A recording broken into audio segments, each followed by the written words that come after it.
नमस्कार, मैं हूं दीपाली राणा। आप देख रहे हैं कमोडिटी कॉल। और इंटरनेशनल मार्केट में गेहूं के दाम 5 सालों के लोअर लेवल्स पर पहुंच गए हैं, लेकिन घरेलू बाजारों में प्राइसेस में थोड़ी बढ़ोतरी देखने को मिली है। अभी त्योहारों की शुरुआत भी हुई है और एक महीने में ही प्राइसेस 1% से ज़्यादा बढ़े हैं।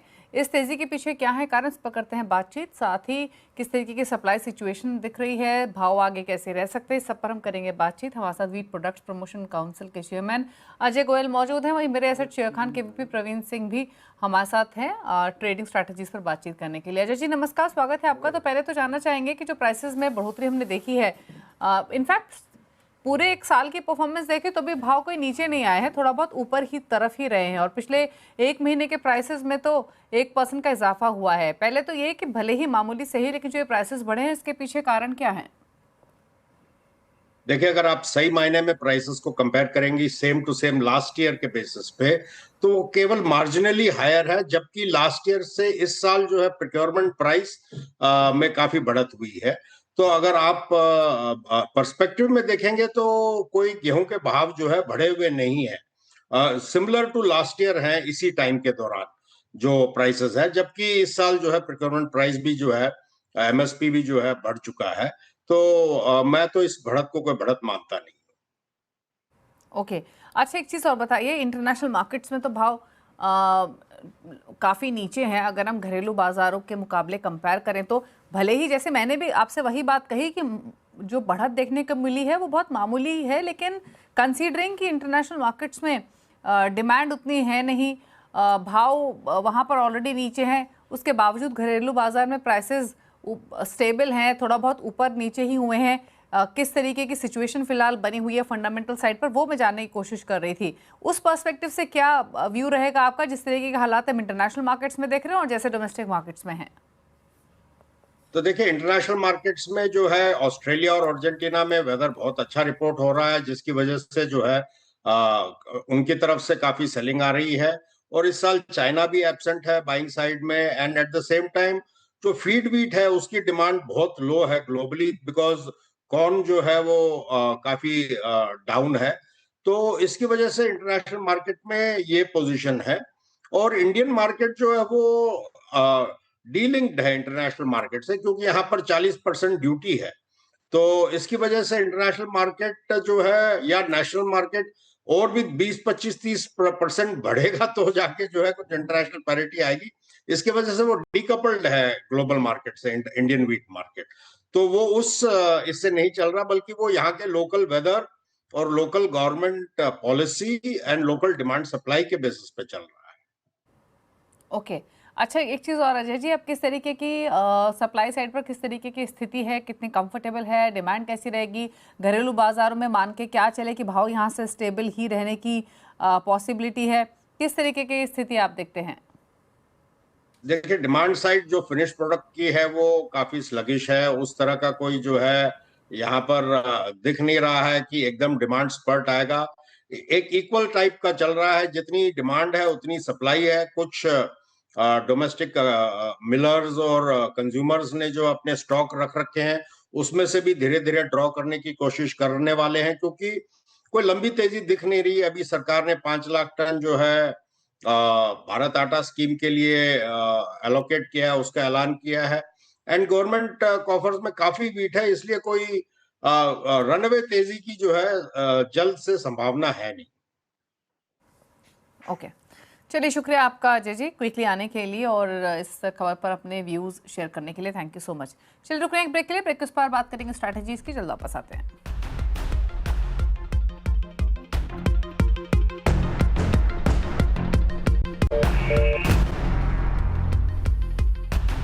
आप देख रहे हैं कमोडिटी कॉल। अब बात करते हैं ट्रेडिंग स्ट्रैटेजीज की और लेते हैं पहले ट्रेड्स। प्रवीण सिंह हमारे साथ बने हुए हैं। प्रवीण जी नमस्कार, बताइए पहले तो आपकी ट्रेडिंग पिक्स।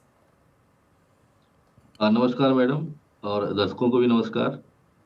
आज का दिन बहुत ही महत्वपूर्ण है क्योंकि शाम को 7:30 बजे फेड चेयर मिस्टर पावेल की स्पीच है जैक्सन होल सिंपोजियम में। उसको लेकर टू वे रिस्क है कमोडिटीज में। फेड के डबल मैंडेट्स होते हैं, डुअल मैंडेट्स होते हैं। एक इन्फ्लेशन कंट्रोल है, दूसरा मैक्सिमम एम्प्लॉयमेंट है। तो फिलहाल फेड का ध्यान इन्फ्लेशन की तरफ बना हुआ है क्योंकि इन्फ्लेशन काफ़ी ऊपर है यूएस में। But at the same time job market में भी वीकनेस है काफ़ी। लास्ट 2 महीने का जॉब रिवीजन जो है डाउनवर्ड 2,58,000 है। कल का भी जो जॉबलेस क्लेम का डेटा था और कंटिन्यू क्लेम्स का डेटा था वो भी खराब है। लेकिन पीएमआई डेटा काफ़ी अच्छा था, तो उसके आसपास 2.5% जीडीपी की एनुअल ग्रोथ रेट हो सकती है यूएस की।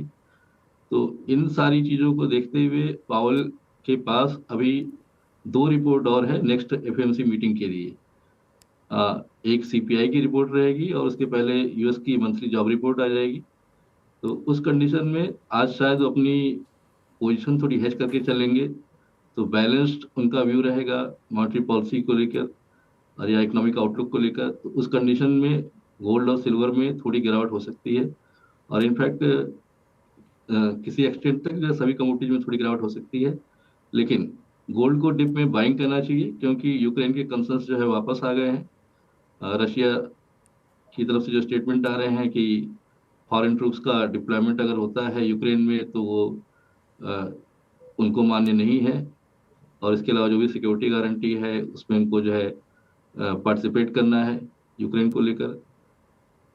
और दूसरा जो सपोर्टिव फैक्टर बहुत ही शॉर्ट टर्म में है गोल्ड के लिए वो है फेड के इंडिपेंडेंस को लेकर कंसर्न्स बने हुए हैं। जिस हिसाब से मिस्टर ट्रम्प ने फेड गवर्नर कुक को रिजाइन करने के लिए बोला इन सब चीज़ों को लेकर, तो जी पावेल की बैलेंस्ड स्पीच अगर रहती है उस केस में गोल्ड को डिप में बाइंग करना चाहिए और $3250 का स्टॉप लॉस लगाना चाहिए नीचे, और आने वाले समय में $3400 का टारगेट हम देख रहे हैं। सिमिलरली सिल्वर में काफ़ी अच्छा जो है ईटीएफ इनफ्लो हो रहा है। इस हफ्ते ही लगभग 250 टन ईटीएफ इनफ्लो ग्लोबली आ चुके हैं, तो वो चीज़ जो है सिल्वर को सपोर्ट कर रही है। तो अभी पावेल की स्पीच को लेकर थोड़ी गिरावट सिल्वर में हो सकती है, लेकिन लगभग जो है अगर गिरावट होती है तो 37 के नीचे स्टॉप लॉस डालकर जो है बाइंग कर सकते हैं और 38.75 तक जो है जा सकता है।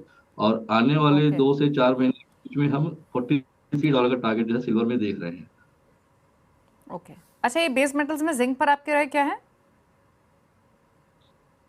जिंक में फिलहाल मार्केट सरप्लस में है और उसका स्प्रेड भी जो है वीक है थोड़ा, but at the same time उसमें एक पॉजिटिव चीज़ ये है कि कैंसिल टनेज उसके जो है काफ़ी अच्छे हैं। लगभग 40% कैंसिल टनेज है जिंक में, और जिंक कॉपर की तरह उतना उसमें रिकवरी नहीं हुई है। तो ओवरऑल जिंक में डिप बाइंग कर सकते हैं 258 की जगह स्टॉप लॉस लगा के, और आने वाले समय में लगभग 272 से लेके 275 तक के टारगेट जिंक पे देखने को मिल सकते हैं। ओके, तो ये जिंक पर आ रही 266 पर ट्रेड करते हुए आज के सेशन में। इनफैक्ट पूरे बेस मेटल पैक को देखेंगे तो एल्यूमिनियम लेड तो थोड़े फ्लैट हैं, कॉपर भी फ्लैट कारोबार कर रहा है। अच्छा, एक क्विक कमेंट क्रूड पर ले लेते हैं। क्रूड इस समय अगर आप देखिए डोमेस्टिक मार्केट में तो यहाँ पर 5500 के आसपास के लेवल्स दिखाई दे रहे हैं। इंटरनेशनल मार्केट्स में हालांकि अगर कच्चा तेल देखेंगे ब्रेंट के लेवल्स खासतौर से तो 67.48 के आसपास देखने को मिल रहे हैं। इनफैक्ट अब थोड़ा रेंज बाउंड ही रहा है। थोड़ा जियोपॉलिटिकल जिस तरीके से डेवलपमेंट होती हैं उसका इम्पैक्ट क्लियरली देखने को मिलता है, बट स्टिल क्रूड ऑयल पर क्या कमेंट्स हैं आपके?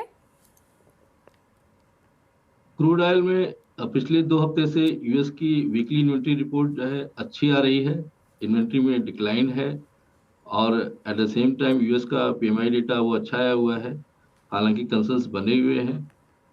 और रेट कट को लेके जो थोड़ी पॉसिबिलिटी है वो क्रूड ऑयल के सपोर्टिव है, लेकिन क्रूड ऑयल में जो गिरावट हुई है मेनली $67 से, वो यूक्रेन फैक्टर की वजह से हुई है कि हो सकता है किस तरह की डील हो जाए तो फिर रशिया का जो ऑयल फ्लो है वो जो है और बढ़ जाएगा, उसको लेकर क्रूड ऑयल में गिरावट है। तो आज मिस्टर पावेल की जो स्पीच है उसके कारण थोड़ी सी क्रूड ऑयल में गिरावट आ सकती है, लेकिन ड्राइविंग सीजन क्रूड ऑयल में अभी 2 सितंबर तक है, तो अभी अगले 2 हफ्ते तक जो है क्रूड ऑयल में सपोर्ट रहेगा। ओके अगर डिप आता है तो बाइंग करके चल सकते हैं, तो वापस एक बार मुझे $67 तक जो है crude oil WTI crude oil okay जाते हुए दिखता है। ओके ओके, चलिए शुक्रिया प्रवीण जी आने के लिए शो में और क्विक व्यूज अपने देने के लिए। इसी के साथ एक ब्रेक के उस पर आवाज समाचार। नमस्कार।